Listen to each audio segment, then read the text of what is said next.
Im ersten Teil haben wir uns bekannte Grenzorte wie Marienborn oder die Glienicke Brücke angeschaut. Doch viele von euch haben mir weitere Orte geschickt, die heute kaum jemand kennt. Und genau deshalb schauen wir uns heute diese Orte einmal genauer an. Denn genau dort kannst du die DDR-Grenze von damals heute noch erkennen.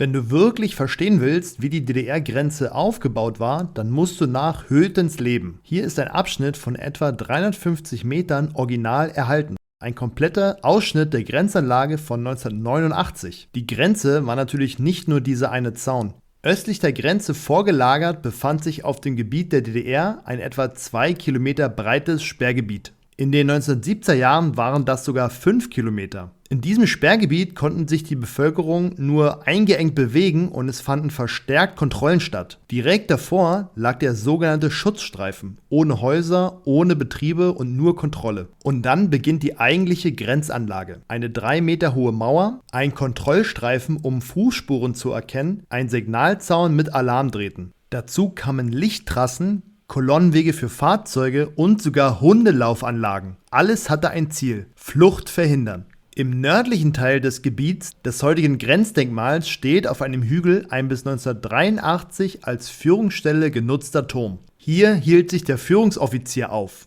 Er aktivierte im Fall eines Alarms eine Alarmgruppe, um Flüchtende festzunehmen oder zu stoppen. Heute wirkt das Grenzdenkmal wie ein Museum. Doch früher war es ein perfekt organisiertes System aus Kontrolle und Abschreckung.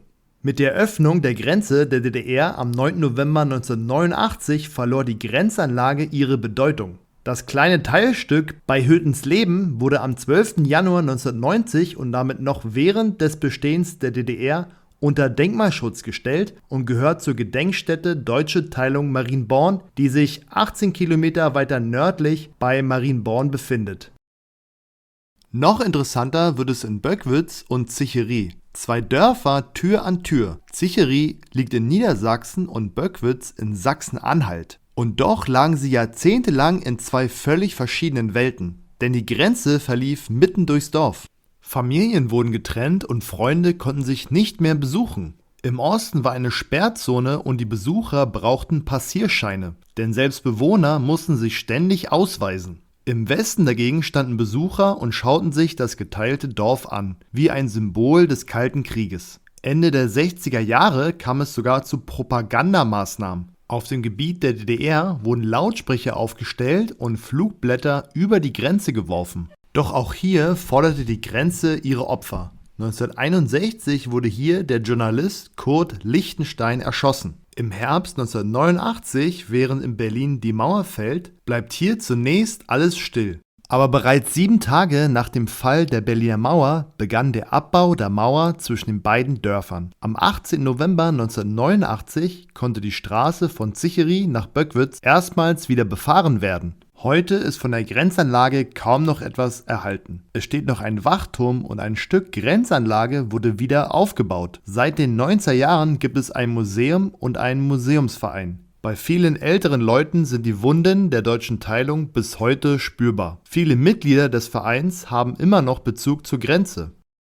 Ein weiterer interessanter Grenzort ist bei Duderstadt Worbis. Denn wenn du heute dort unterwegs bist, kannst du einen Ort besuchen, an dem die DDR-Grenze bis heute sichtbar geblieben ist. 1945 wurde hier schon ein einfacher Schlagbaum errichtet zwischen der britischen und der sowjetischen Besatzungszone. In den folgenden Jahren wurde der Grenzverkehr immer stärker eingeschränkt, bis er 1952 komplett zum Stillstand kam und die Grenze war dicht. Erst in den 1970er Jahren änderte sich das wieder. Nach dem sogenannten Grundlagenvertrag wird hier ein neuer Grenzübergang gebaut. Am 21. Juni 1973 öffnet er erstmals. Vor allem Menschen aus der Grenzregion konnten ihn im sogenannten kleinen Grenzverkehr nutzen. Bis 1989 passieren rund 6 Millionen Menschen diesen Übergang. Doch einfach war das nicht. Die Kontrollen waren streng und der gesamte Übergang war genau organisiert. Auch auf der westlichen Seite gab es Kontrollstellen vom Zoll und vom Bundesgrenzschutz. Die Grenze war also nicht nur ein Zaun, sondern ein komplexes System auf beiden Seiten.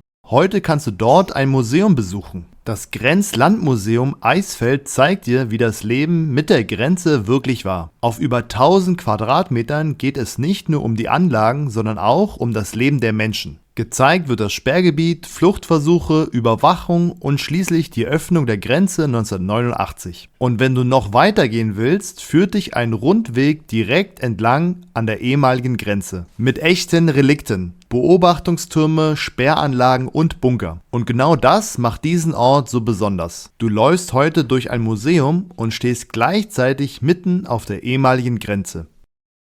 Ein Ort, den viele gar nicht kennen, ist Gutenfürst. Mit der Teilung Deutschlands wurde dieser Bahnhof zum Grenzbahnhof, später zur Grenzübergangsstelle. Hier lief der gesamte Bahnverkehr zwischen Ost und West zusammen. Menschen, Gepäck und Güter. Dafür brauchte es ein ganzes System von Grenztruppen, Zoll- und Passkontrollen. In den 1970er Jahren wurde der Bahnhof fast wie eine Festung ausgebaut. Mit Flutlichtanlagen und getrennten Gleisen. Und einer speziellen Brücke, von der aus Züge kontrolliert werden konnten. Die Züge wurden hier komplett überprüft. Grenzbeamte gingen durch die Waggons und kontrollierten jeden Pass und suchten gezielt nach Fluchtversuchen. Du konntest nicht einfach im Zug sitzen und hoffen, unentdeckt zu bleiben. Und genau das zeigt, die Grenze war nicht nur ein Ort, sie war ein System, das bis ins Detail organisiert war.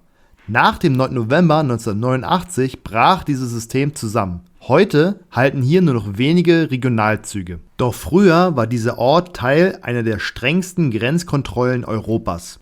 Der nächste Grenzort ist ein echter Geheimtipp, der Grenzübergang Hirschberg unter Tiefengrün. Wie an den anderen Grenzorten zuvor verlief auch hier die innerdeutsche Grenze, mitten durch die Landschaft. Aber im Unterschied zu Orten wie Hötensleben, wo du die Grenze heute noch deutlich sehen kannst, ist sie hier fast komplett verschwunden. Wenn du heute hier stehst, siehst du eine Brücke, Natur und einen ruhigen Fluss. Kaum vorstellbar, dass genau hier einmal die Grenze verlief. Denn nach dem Zweiten Weltkrieg wurde Deutschland geteilt und die Saale wurde zur Grenzlinie. Brücken wurden zerstört oder gesperrt. Ein Übergang war hier jahrzehntelang nicht möglich. Erst am 30. Dezember 1989 änderte sich das. Innerhalb kürzester Zeit entsteht eine provisorische Brücke, zunächst nur für Fußgänger. Doch das reicht aus. Menschen strömen über die Grenze, begegnen sich und feiern gemeinsam. Was einst getrennt war, wächst wieder zusammen. Und heute? Heute kannst du hier einfach über die Brücke gehen, ohne Kontrolle und ohne Angst. Ein Ort, an dem die Grenze nicht mehr sichtbar ist, aber Geschichte trotzdem spürbar bleibt. Dann gibt es noch einen Grenzort, der für das Ende der Berliner Mauer steht, die Bornholmer Straße in Berlin. Am Abend des 9. November 1989 verändert sich hier alles. Im Fernsehen wird eine neue Reiseregelung verkündet und tausende Menschen machen sich sofort auf den Weg zur Grenze. Auch hier an der Bornholmer Straße. Die Grenzer sind überfordert, sie haben keine klaren Befehle und wissen nicht genau, was sie tun sollen. Zuerst versuchen sie noch, die Kontrolle zu behalten. Pässe werden gestempelt und Menschen verlieren damit sogar offiziell ihre Staatsbürgerschaft. Doch der Druck wird immer größer. Immer mehr Menschen drängen zur Grenze. Und dann fällt die Entscheidung. Wir fluten jetzt. Der Schlagbaum geht hoch und tausende Menschen strömen über die Brücke. Ohne Kontrolle und ohne Angst. In nur einer Stunde überqueren etwa 20.000 Menschen die Grenze. Was jahrzehntelang unüberwindbar war, ist plötzlich offen. In dieser Nacht fällt die Berliner Mauer. Und heute kannst du hier einfach über die Brücke gehen. Es ist kaum zu glauben, dass genau hier einst eine der strengsten Grenzen der Welt verlief. Diese Orte zeigen dir, wie nah Geschichte eigentlich ist. Orte, die heute ruhig wirken, aber früher über Freiheit oder Gefangenschaft entschieden haben. Und genau das macht sie so besonders. Du kannst heute einfach dort stehen, wo früher die Grenze verlief. Viele dieser Orte wurden mir übrigens von euch geschickt, also danke dafür. Und jetzt bist du dran. Kennst du noch einen Ort, an dem man die DDR-Grenze heute noch sehen kann, den man vielleicht auf den ersten Blick gar nicht erkennt? Schreib's mir gerne in die Kommentare. Und wenn du sehen willst, wie Menschen diese Grenzen damals überwunden haben, dann schau dir jetzt dieses Video über spektakuläre DDR-Fluchten an. Bis zum nächsten Video, dein Herr Müller.